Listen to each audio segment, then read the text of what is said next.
Introducing Carvana Value Tracker, where you can track your car's value over time and learn what's driving it. It might make you excited. Whoa, didn't know my car was valued this high. It might make you nervous. Uh-oh, market's flooded. My car's value just dipped 2.3%. It might make you optimistic. Our low mileage is paying off. Our value's up. And it might make you realistic.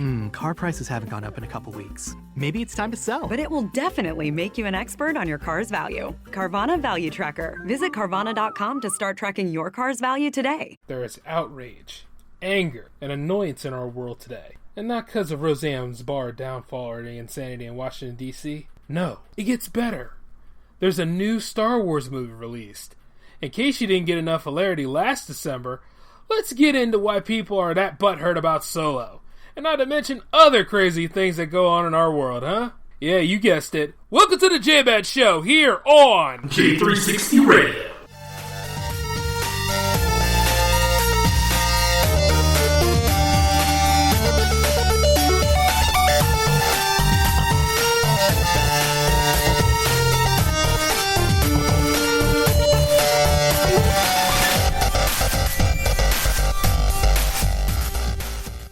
With Lucky Land Slots, you can get lucky just about anywhere. Dearly beloved, we are gathered here today to... Has anyone seen the bride and groom? Sorry, we're here. We were getting lucky in the limo and we lost track of time. No, Lucky Land Casino, with cash prizes that add up quicker than a guest registry. In that case, I pronounce you lucky. Play for free at LuckyLandSlots.com. Daily bonuses are waiting. No purchase necessary. Void where prohibited by law. 18+. Terms and conditions apply. See website for details. Hey, J360 Legion. Welcome to episode 56 of the J-Man Show. I'm your host, Jay, of course, and I really want to start us off by saying, finally. I know last week you were promised a double special, and you're getting one this week, consisting of episode 56 and 57. Now, as I've told many colleagues of mine, when it comes to making these sort of productions here, you have to build, maintain, and you have to carry them on. If you stumble along the way, which you are bound to do, you just have to own up to it and pick up the pieces. And you would think after 55 episodes that you would all know that even if this show is late, I always come back like a boomerang. And I know it's been a crazy week since I've been off air. You know, there was another rap beef that happened not too long ago between Drake and Pusha T, out of many of them, because Pusha T just released an album, which, by the way, just because it was produced by Kanye, never forget what Kanye is all about, okay? Usually when he does do these stupid things, it's because there is another album coming out, but chances are it's like, you know, don't ever forget, leopards don't change their spots. But also, Minaj is dating Eminem, like you really should care about that. And then, of course, and this is a big one for a lot of people out there, Roseanne shows just how far right you can go on Twitter until you wreck yourself. Hell, plenty of Trump goons I can talk about right now, but it wouldn't be anything different from what you already know, like when I started the show years ago. It's just the same thing all over again, you know what I mean? It's like a set of dominoes. But it is just satisfying to see Roseanne's stupidity blow up in her face. Trump didn't even care. And outside of that, I hope plenty of her supporting cast found newer jobs to go to. Now, I know plenty of the core Connor family members are doing okay with other gigs, but, you know, there's just that certain amount of people that are not doing really good. You know, they're depending on this show to help pull them into prominence, and, well, she just ruined it. You know what I mean? And the joke that she said, or quote, claimed it was a joke, it wasn't even funny. Like, Roseanne back in the day used to be a lot more funnier than it is now. There's something terminally wrong with her, right? There's just something that it's not connecting well. But, you know, you can go on about it as many ways to Sunday, but it's just a sign of relief because I thought Roseanne was just one of them shows that should never have came back anyway.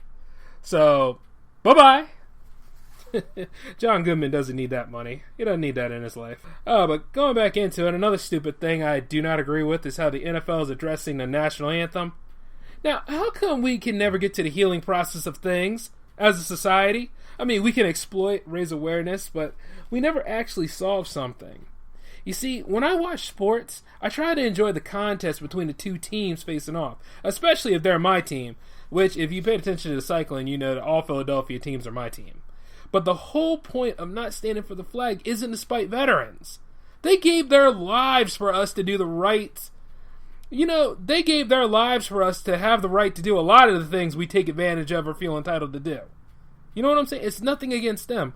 When you're not standing for the flag or the national anthem, you're taking a knee against racial profiling, racial bias, the inhumane slaughter of over 250 black people that were possibly innocent, but didn't have a chance to reach for due process.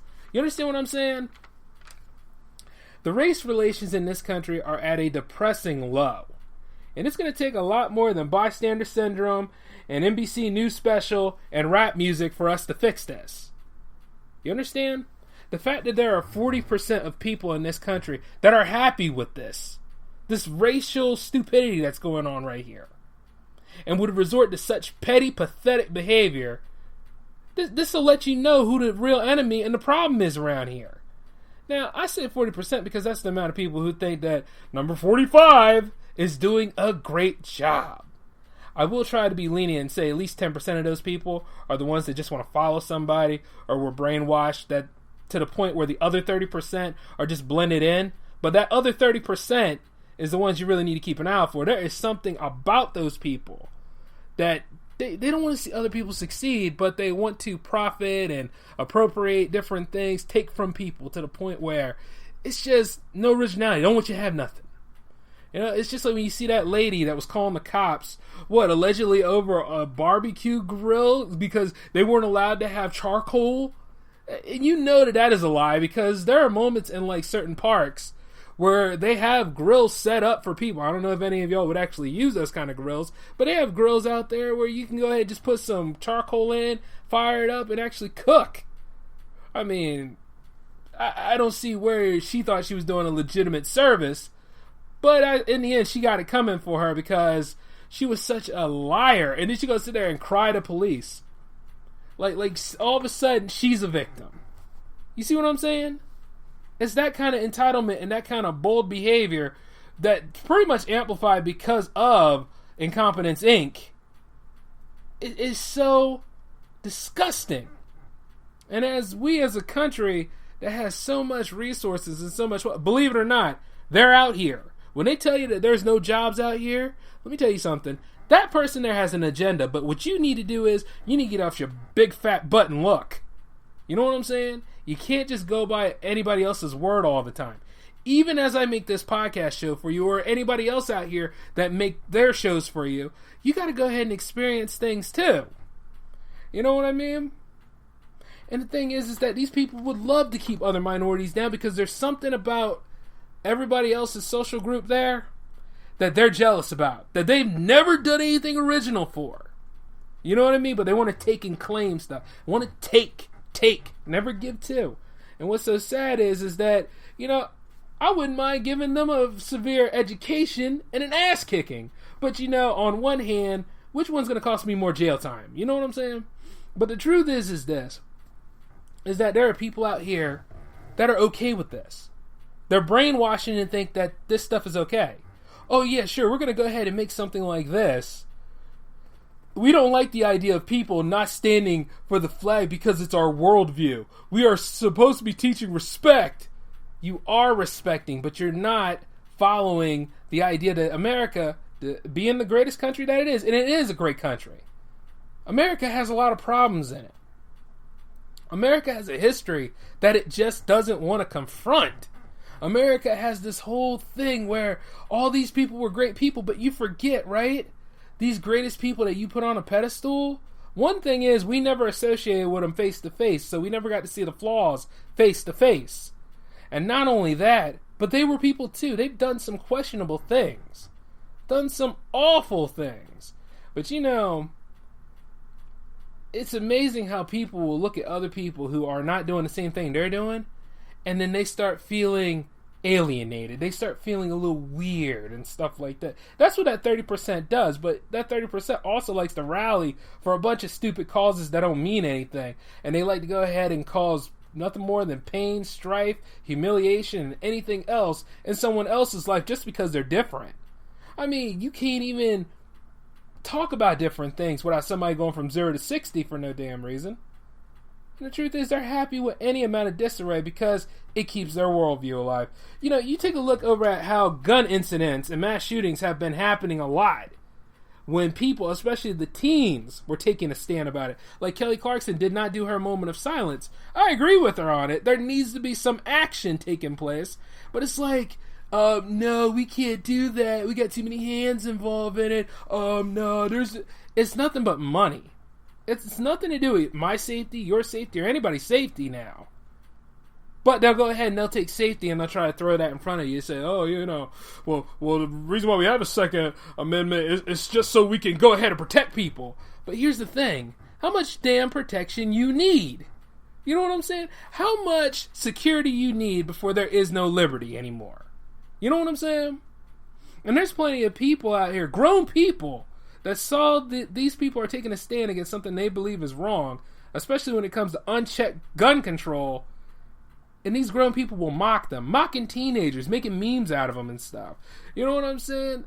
Because they have ties to the NRA, or they're like, oh, it's good to make a comedy out of this. Not everything needs to be funny. I mean, there's humor in certain things, but the humor and irony on this is how these people react to it. Or I should say overreact. I'm a fond believer in defending yourself. Life's not nice, believe me. I like the idea of my gun license. I like the idea that I can pack. But the truth is, there needs to be a discipline. And since this society does not like being told no, or has to retaliate in the most ignorant way possible, instead of admitting that they were wrong, and that they could try, at least try, to do better, it's any wonder why we're in the crapsack cesspool we're in. It's any wonder. We're doomed to fail because we keep doing the same old stuff. We refuse to change. And now that you got pretty much the embodiment of America's vices sitting right there in the office of the president, pretty much holding it hostage until we can vote his behind out, it's unbelievable. And then I can't wait to see what happens when they try to sabotage that. This is the second year, but all anybody has ever done now is just say, thank you, Obama. Thank you, Obama. Thank you, Obama. No. You cannot blame him for that. You couldn't even blame him for that last year. What makes you think that you can cement the fact this year? Okay, even Bush looks better. Yes, George W. Bush looks a lot better than Trump right now.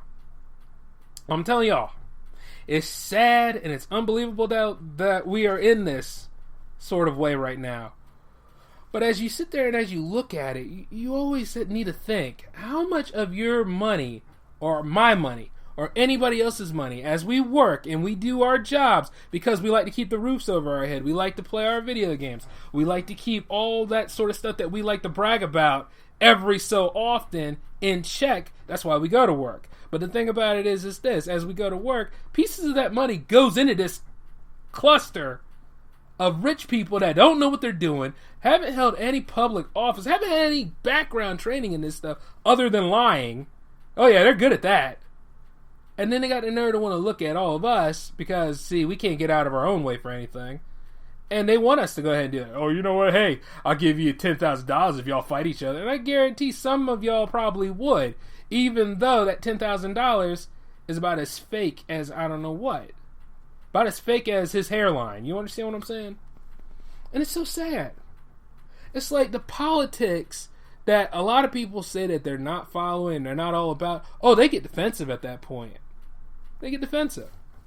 And then, you see, I think that we should take a knee. I mean, over 250 black people, man.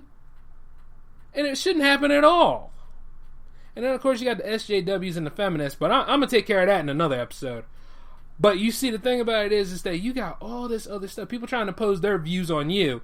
But when you say you don't want to agree with that stuff, and you take a pretty strong stance about why you shouldn't agree with it, and they make you a pariah. And they make an example out of you. And this time, it's pretty much in one of America's favorite pastimes. And the thing about it is, I could say baseball has its problems, and it does. But you see, like with NBA, you probably would say, oh, the NBA has to do it. Yeah, but the NBA doesn't have stipulations like how the NFL does right now. It'll affect the nature of the game. Oh, the players can stay in the locker room, blah, blah, blah, blah. No, they need to be out there too. Why does it have to be just one way with you guys? You see, the thing about it is, when somebody's taking a knee, okay, it's a sign of mourning. It's a sign of mercy, if anything. It's kneeling. You guys know what kneeling is, don't you? Like, I've taken a knee. instead of standing for the flag? Because a lot of brothers and sisters were killed unjustly.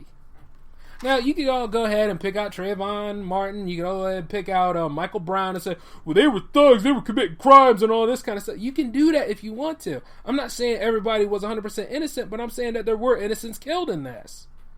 And they were not given the idealism of due process.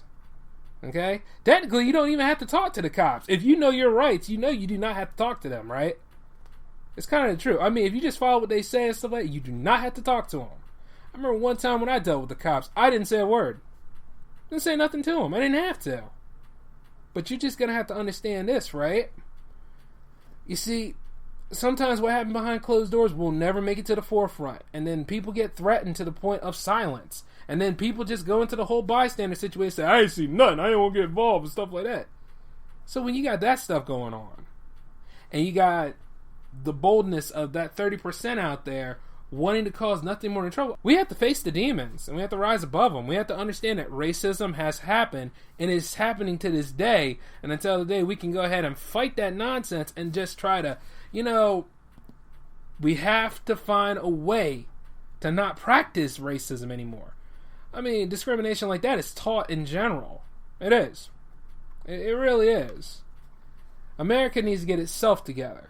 And it can, if you just stop listening to a bunch of idiots out there that just want to go ahead and reprogram you and indoctrinate you into their ranks and just start thinking for yourself. You know what I mean? Listen and believe, it's the easiest thing to do. But if you just would take a few minutes to understand that listen and believe can lead to lying, and just realize that you should question everything that's presented to you, maybe then you can go ahead and fix the system. Maybe you're on the way of recovery because you have to recover yourself. You have to break from the system a little bit. It's just something you're going to have to do. But you see, as I tell you this stuff, it's like, you're probably saying, Jay, you're trying to warp our worldview. No, I'm not. I'm just trying to bring out these things to you. Eventually, it's your decision whether you want to go ahead and fix yourself or not. Because if you don't fix yourself, you're doomed to repeat everything that keeps you in that same spot. If you choose to fix yourself, you're well on your way to something greater than what you ever thought you could be. But I'm not holding you by the hand and telling you, no, you're going to have to go ahead and do that kind of stuff. No, it's not my job to do that.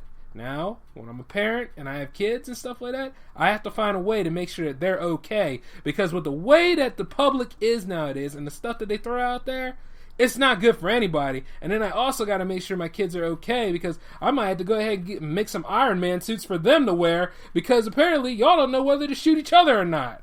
Got nuts going up in there and doing these sort of things. And yeah, I know, it's derogatory for me to say that, but what else could you call it? The person's not exactly valuing human life going into these public sectors and shooting people. I mean, you can't even go to the movies. You can't even go and receive your education. You can't even do any of these great things anymore because of these people out here that feel as though, hey, you know what, I'm doing the right thing. Maybe I'm just going to go ahead and pop a cap in somebody because I have nothing to lose at this point. It's not right. One way or another, something has to be done. There has to be a form of control. But you see, as long as you got people like Trump in office, you got nothing but disarray. You got nothing but disarray, discord, and just blatant lying. You know what I mean? Just do the right thing. We know you're not comfortable with people who are not in the same tax bracket as you. We all know that you're not comfortable with the idea of having a working administration, because you haven't had a working administration for like the first few days you were even in office, let alone now. So what's really sad about the whole thing is that people don't know how to atone, and they don't know how to cope about it, but then they want to go ahead and throw religion at you. I don't understand it. Maybe it's not my place to understand, but all I know is that after a while the lying needs to stop. And I know that plenty of you out there will disagree with me, and that's cool. You should. You're allowed to. That's your freedom. Your freedom is to disagree. Like when those people are sitting there taking a knee. I mean, I had a guy in my group one time go on this tangent about Kaepernick to the point, and it's like, look, man, it is what it is. Yeah, we know. But at the same time, he did bring up a pretty big thing that everybody need to know. I'm not saying that you need to boycott the NFL and miss out on a terrific 16-week season. No, you don't need to. But what I'm saying is just be aware and just understand that there are problems out here that we as a culture and a society, as a people, as a nationality even, can fix. But the thing about it is, it's not easy for people to fix because, that takes work, doesn't it? It takes time out of your day. That safe routine you have, yeah, I'd hate to see what would happen if something just came in there and just made it ripple a little bit, because guess what? There is no safe zones anymore. And you know what? I just feel sorry for a lot of you out there that try to put yourselves in that bubble and stuff. And the thing about it is, it's been there around you for so long, and once your bubble pops and you start seeing everything, there's going to be that period where you're just going to be frozen to your core. You're going to be shaking a little bit. And then after a while, you're going to be like me. You're going to be completely hard, and you're just going to see all this stuff, and you're just going to say, I got to make it through this one way or another, but I got to make sure that I help people along the way, because some people are just not mentally strong like you or me. You see what I'm saying? But the thing about it is, like I said, America needs to get itself together again. And until it does, I believe people should have a choice whether to take a knee or stand. And you can't force anyone to jeopardize their right to do so. You know what that is, right? That's fascism. You might as well just have somebody standing right behind that person holding the M16 looking at them and say, "You gonna stand for that flag." You know what I'm saying?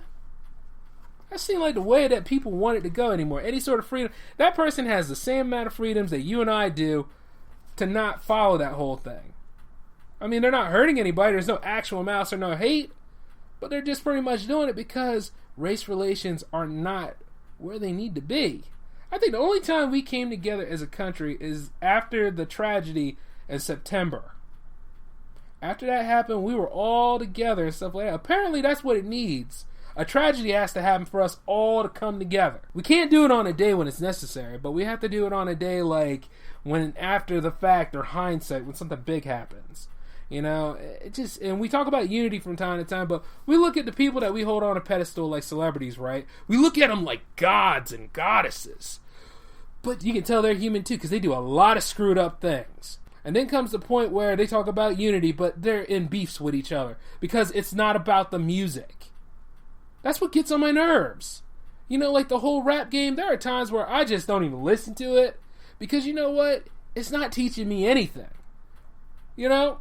It's not telling me the importance or the nuanced points that were out there in, like, say, 90s rap. Early 90s rap. Like 1991 gangster rap. NWA. You know what I'm saying? And it's to that point where it's just like you're sitting there for a minute. You're like, have we really lost our way? Like, there's a whole problem, a whole structure around us. And the thing is, we over here competing with each other. And we're trying to cut each other. We're trying to shoot each other down and stuff. It's not right. You know what I'm saying? And nobody knows the spirit of the hustle anymore. It seems like. Everybody wants that handout in that easy way. Let me tell you something. If it comes too easy, it goes too easy. Remember that. When you're working really hard on something, you have to build, maintain, and if it busts apart, which it's prone to do, your job is to maintain and pick up the pieces and do it over again. It's kind of like what I do with this show. But I want to let you all know this out there. Even as you disagree with me on many things, I will say this, and I hope it sticks in the back of your mind for the rest of your life or until the day I die and until anybody else out here carries on the mantle and do what they got to do. But your comfort zone has nothing to do with my survival. Especially in this day and age. And now that I've said what I needed to say, I have to move on to what else is on my itinerary this evening. What a great time it is to be a retro gamer. Since the bulk of new games are remastered classics until new heavy hitters like Spider-Man and Black Ops 4 arrive later in the year, we in the gaming community need something to tie us over. Nah, I'm wrong. Let me tell y'all, guys, in honor of the Power Play series, which I've been saying a lot lately, and it's been doing pretty well on its own, I love it. But in honor of the Power Play series, I'm excited for this game I'm going to talk about tonight. The 30th anniversary of the Street Fighter franchise. I cannot believe that it is 30. It is at 30 now. All the Hadoukens, Shoryukens, whatever the hell Blanca says when he's rolling at you, get out of the way while you're at it. I mean, it feels so good. Like, I just bought it not too long ago. I love the 30th anniversary of it. I mean, 12 games that build up the bulk of the Street Fighter franchise. From the Alpha series to Street Fighter 2 series to, you know, I'm doing it in canonical order, sort of, right? Okay, so you got the Alpha series, you got the Street Fighter 2 series, you got Street Fighter 3 series, and you even got the classic, unplayable, yet iconic Street Fighter game that started it all. Yes, it's still unplayable as hell. I'm sitting right there, I can't shoot a Hadouken to save my life, but I know eventually I'm going to win one of these matches. You know, as this is the Hurt Locker here, I might as well just do a Power Play episode with it. And I probably will, most likely. But there ain't no way I'm going to be pulling off some moves in time. I think I'm just going to have to sit back and practice this one. Of course, though, you know, they made some ties to Street Fighter 1 on the new version of Street Fighter 5, if I think about it. Yeah, the arcade edition, like, you actually could play through something that's similar to Street Fighter 1. But, you know, it is what it is. But going back into it, like, as I'm sitting here right now and I'm just, like, looking at the game and stuff, like, everything is exactly the way I remember it on different ports. And I made a vow like this a long time ago because I remember Alan asking me why I do this and stuff. Well, it's simple. I'm a fan. I've been about Street Fighter for as long as I've been about video games. It's always been my comfort game. My game to sit back and play if I'm having a hard day, or my game to just sit back and play, like, whenever. Or, like, if I had anybody coming over and stuff, you know, I would just have Street Fighter there and be like, hey, you any good? Street Fighter, to me, is my chess. You know what I mean? Like, chess is great for anybody that plays chess. And I'm going to look into doing that sometime. But I love Street Fighter. And I'm always going to have a copy of Street Fighter on any of the consoles that I do own. Like, when PlayStation 5, which they're talking about, comes around, chances are I'm going to have the copy of Street Fighter on it. It's just the way it is. Like, it's something that I'm never going to grow out of. I love that franchise. I love the characters. And the music is just phenomenal. Like, this package set here has those 12 games in it. And different images and music showcasing the franchise's history over the years. They even mentioned Final Fight, of course, and as they should, because eventually the characters from those games do become playable on Street Fighter. And I think Cody's supposed to be the next one coming soon, so I gotta make sure I get ready with that. Like, you know, say what you will. A lot of y'all criticize Capcom, but I'm here to tell you, if you're a fighting fan, you do not want to miss out on this collection. It doesn't matter what you get it for. Like, even the Xbox port, from what I heard, is pretty good. You know, and I heard, like, the Hori video game fighting commander controller pad is really good, you know, as you sit there and you play it and stuff like that. Because a lot of y'all are like, well, the Xbox pad's not made for fighting. Yeah, but you still buy the game anyway, right? Didn't a lot of y'all buy Tekken 7 not too long ago and said, you know what, this game is beautiful, man. I love it. And not only that, they brought Tekken Bowl back in that, so I know that's an enjoyable game. Not to mention Injustice 2, which one day I think I'm going to dedicate an episode and talk about it a little bit more. But going back into the Street Fighter collection, you're missing out if you think that, hey, this isn't worth it. It's very good. Like, you also get 4 games that cemented each and every single itinerary in the franchise here that you can host online and fight from. You and 3 other people in a party, or you could just fight anybody you want to, and say, like, if you're in a party and it's just 3 of you, you get to fight against the computer for a little bit while waiting for the match to free up. That's pretty awesome. You know what I'm saying? Now, online experiences differ amongst people. Like, I know a lot of y'all are like, well, you know, it's better if you have a wired connection instead of a wireless connection because, you know, issues. And I get that. It's true. To a point. Really depends. Like, my connection's pretty good, but I still need to fight some of y'all anyway. But we'll see what happens when it's time to compete.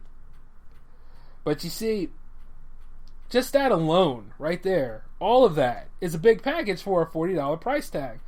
And, you know, since I want to start competing again, like I said before, and I already own Street Fighter 4 and 5, this is completion.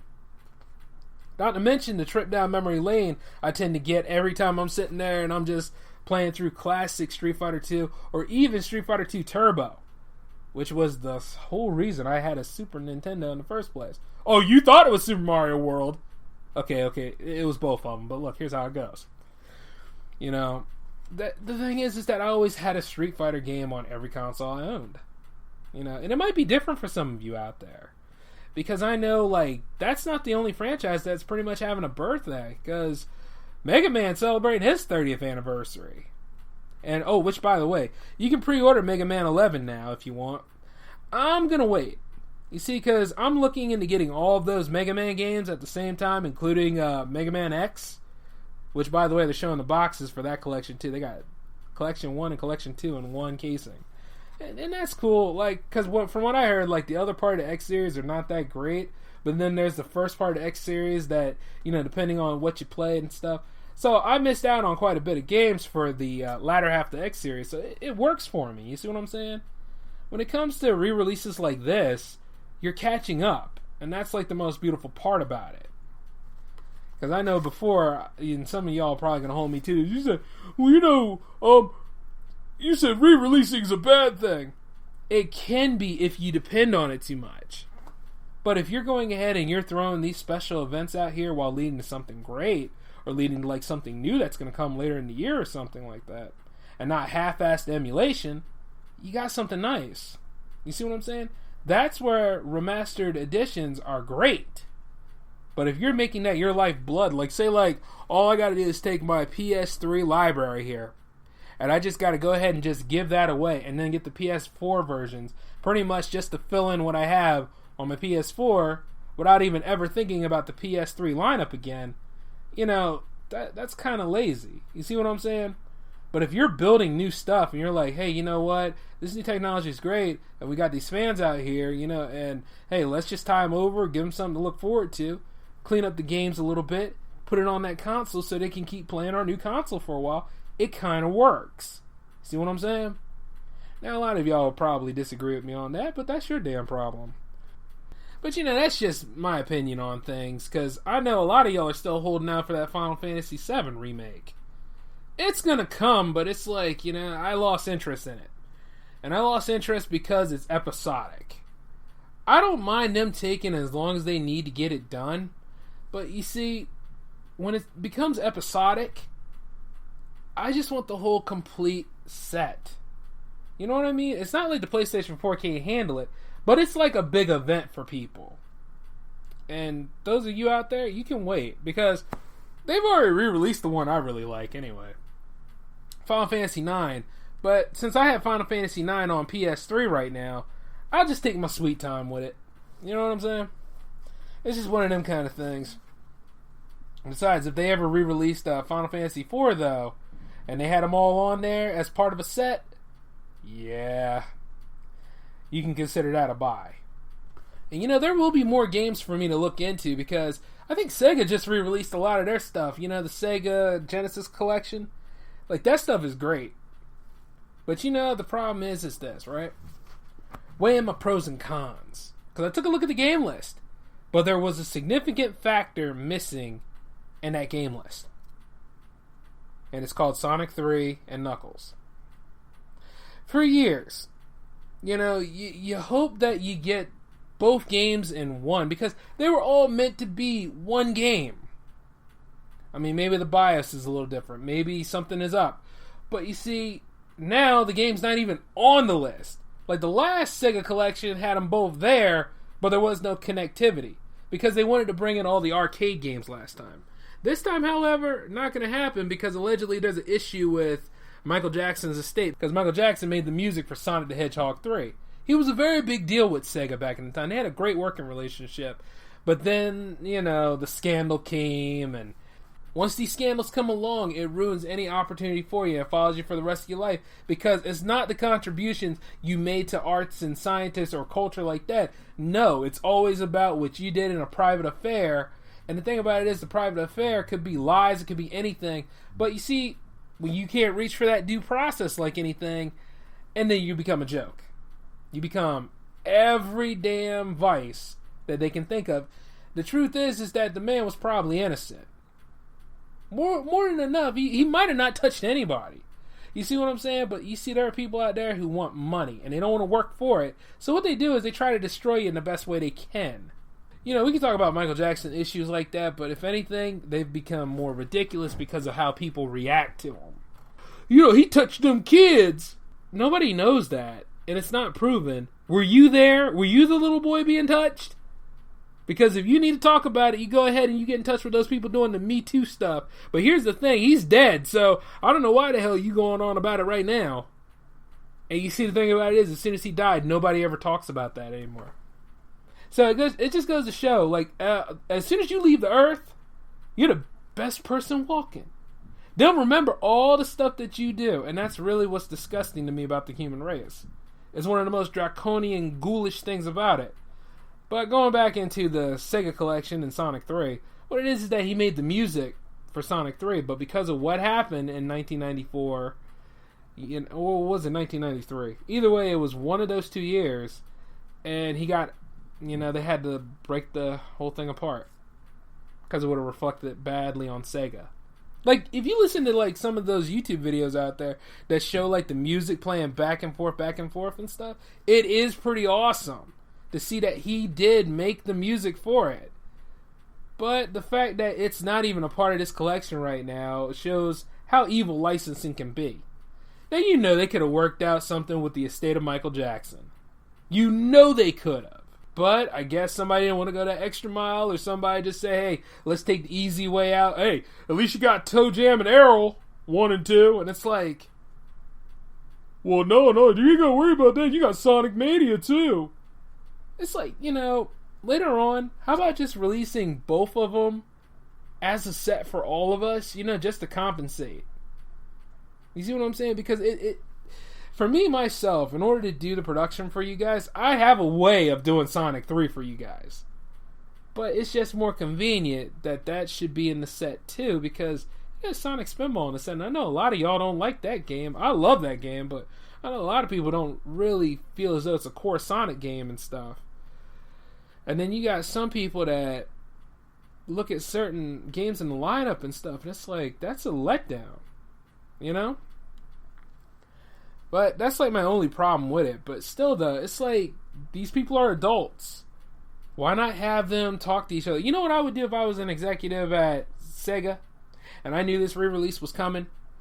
I would go and I would talk to Michael Jackson's estate personally. You know what I'm saying? No middlemaning. Just talking. And then you reach somewhere in the middle. It's like people don't know how to do this anymore. That's all you gotta do is just talk. I don't understand it. But you see, much like anything, especially with Marvel vs. Capcom, it's the licensing that screws everybody up. You can't have certain characters here because of this. You can't do this here because of that. You can't. It's duct taping, red taping, and everything gone wrong. And in the end, it just screws the fan base over.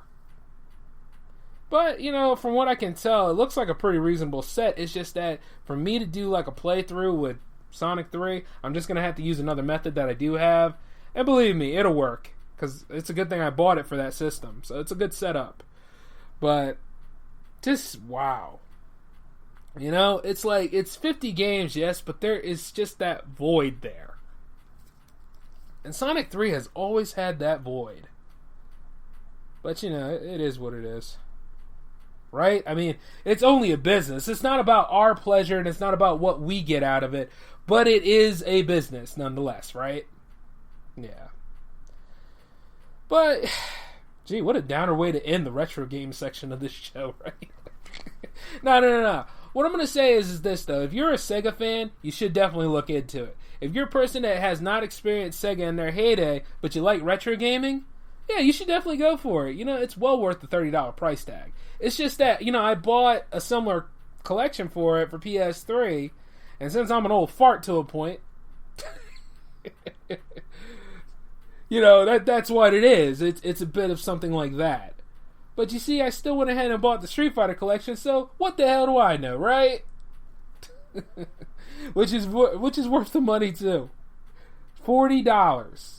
Well worth it on the Street Fighter collection. And you all should definitely look into it. I know some of you out there that are podcasters and we're all united and share the universe and all. We should duke it out sometime, and it's going to happen. Oh, yeah. Now, whether it's a Power Play episode or not, we'll talk. But, going back into the other section of this show, because apparently I got to go ahead and get ready to wrap up. Solo. So, Solo is out in theaters now, and you all are polarized once again. Congratulations, you guys have just found new ways to be more confusing than need be. I know a lot of y'all didn't really care for the idea of this movie being made, and plenty of you did not care for the big bombshell that Disney PR just threw out there, because apparently we care about the sexual orientation of side characters. Yeah, Lando's a pansexual.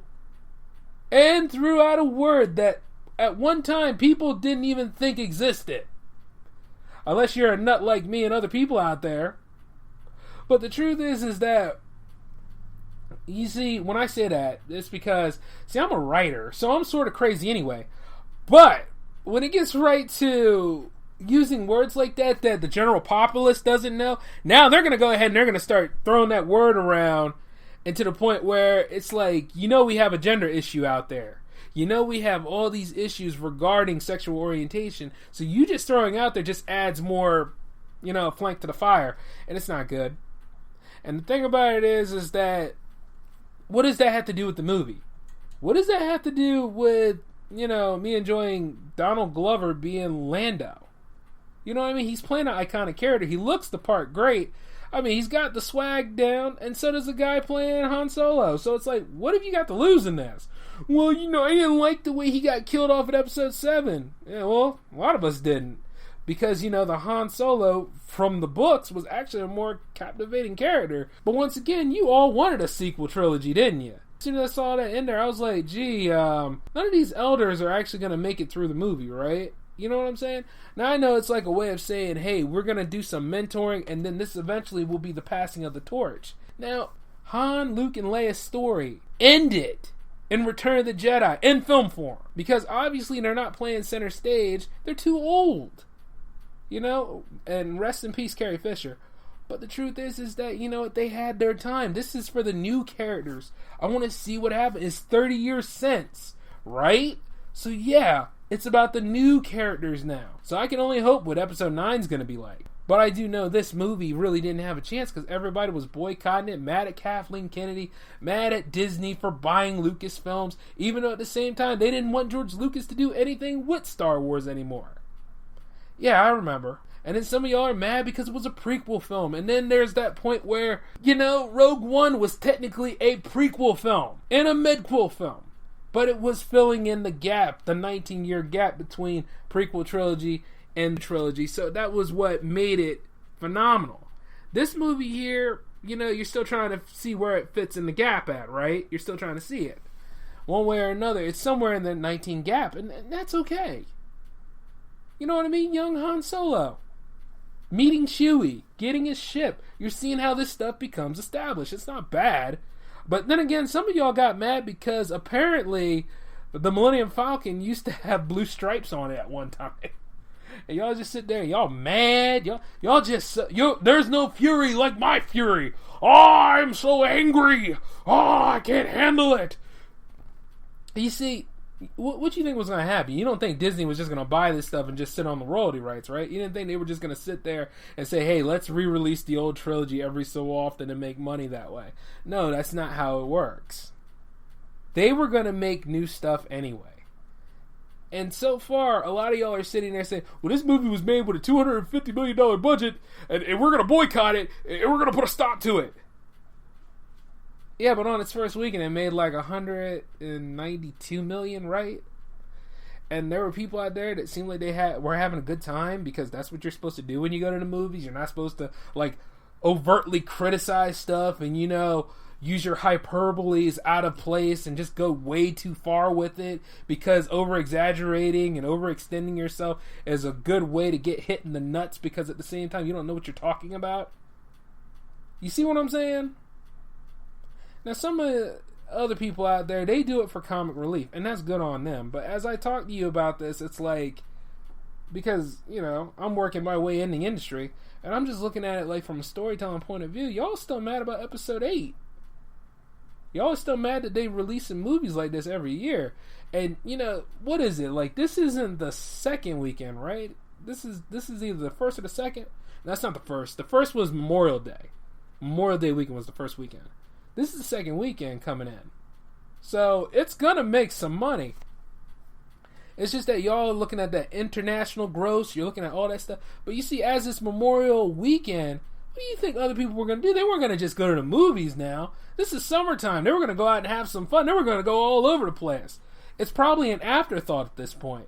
Now, between you and me, I probably would have saved Solo to make it the anchor film. You see what I'm saying? I would have made it the anchor film to finish 2018 on. Because this is May, and usually May is Marvel time. You know what I'm saying? And I mean Marvel in like what they own and what they've licensed. You know, like if an X-Men movie was around here, chances are I probably would go see X-Men at this time. I probably wouldn't care about Star Wars until like December. And it's true. This was like the first Star Wars movie released in May, and everybody's sitting there talking about how much of a flop it is. Oh, this is their first flop. This is a flop. And it just makes you feel good on the inside saying that a Disney property is a flop right now because it would stop it, right? No, it wouldn't. They're the ones with the money. This ain't going to stop it. Matter of fact, when they did John Carter and they saw Avengers come in and make 3 times of what they lost on John Carter, oh yeah, they knew that even if we just slap it on the tin, we're going to make money. They're fine with it. It's just like when Age of Ultron came out and y'all thought that was like the end. It's not going to end. You see what I'm saying? That whole meme with Mickey Mouse putting those different properties and studios into his Infinity Gauntlet, you're right. And they are going to milk it. The only thing you can do is just sit there and just watch this unfold like me. But the thing about it is that if you have a favorite movie in the franchise, and I like pretty much all the Star Wars movies, I love Rogue One. But at the same time, I'm not that crazy to even go haywire on the littlest things. Oh, which by the way, when the Boba Fett movie was announced and y'all started sitting there cheering and crap like that, you know, I can only imagine how that's going to go wrong too. Because you see, as soon as you see something that you don't like, that's it. Just like my Thanos impression right there. Just like that. Flip a switch. All uptight. Bounty hunters would never do that. Blah, blah, blah. I cannot wait. I cannot wait. But I also know like some other movies that they could do. They could do Yoda. I would like to see how Yoda became a Jedi all his own. I would like to see the Obi-Wan movie. But you know, as it is, some of y'all will never be satisfied anyway, and some of y'all really had no intent to go see this movie, but I'm only going to tell you this one thing. Stop listening to those critics and go see the movie. Be adventurous for a little bit. It might be what you want it to be, but when you start worrying about little things like, hey, LaFoe's being gay didn't stop people from going to go see Beauty and the Beast, did it? Lando being pansexual, which really had no bearing on any of the appearances of the plots that I saw, you know, doesn't have any real bearing in this. You know, and his droid has a female personality. So, you know, some of y'all have been having dreams about making love to female robots for years, so it's right up your alley. So here's how it goes. Go see the movie, stop wasting time, and here's the thing. Those critics, shut them up. Don't even worry about it. And I'm going to say shut them up just by, you know what, muting them for a day. You be the critic today. And then one day, when y'all come back to the show, I'll probably review Solo. At the same time with Rogue One. Hell, I might do a whole Star Wars-based episode. And I probably could use a co-host for it. So, you know, if I ever come there and I announce it to you, be aware of it. But for right now, I gotta wrap up the show because, dang, am I overtime or am I on time? No, I'm on time. Alright, so that's it for the J-Man Show right now. Episode 57 will be along tomorrow. And you got a lot to look forward to because there's going to be a powerful episode following that. So, pretty big weekend for all of you. Okay? So this is Jay signing off. Take care of yourselves.